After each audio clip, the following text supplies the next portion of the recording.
My name is Boyd Stewart, and I'm in the 12th Ward.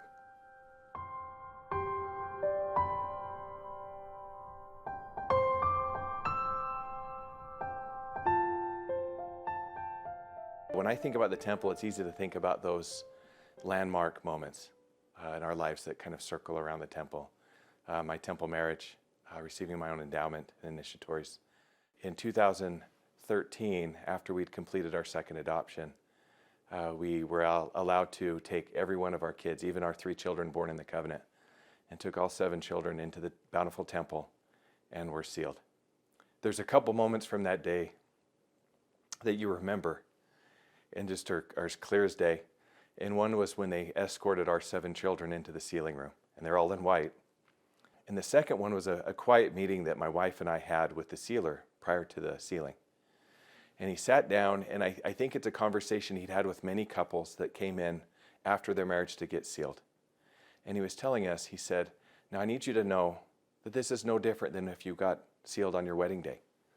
And then he looked down and he saw that we were being sealed to these 4 beautiful young children, and that our other 3 children were there. And he stopped for a moment, and he looked up at us, and he got a little teary. He says, actually, this might be better.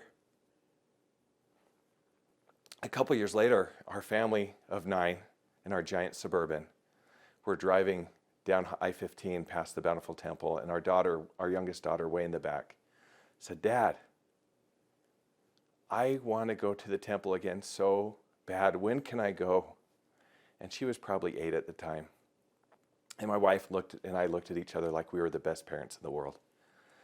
And we're like, our 8-year-old wants to go to the temple so bad. And then my wife did the unfortunate thing and asked, well, why do you want to go back so bad? And she said, in the waiting room, they had the best dollhouse, the absolute best dollhouse. But notwithstanding, it was great to see our children have some images inside the temple and some feelings inside the temple and a desire to go back. Most recently, I haven't had as many of those landmark moments. And so you have to kind of have the small ones. And I had a young man reach out to me. He invited me to his endowment session, and I was there when he received it. It was a beautiful thing seeing him and his family enter the celestial room. And he called me the next morning, and he said, I don't feel any different. He goes, in fact, I woke up a little grumpy.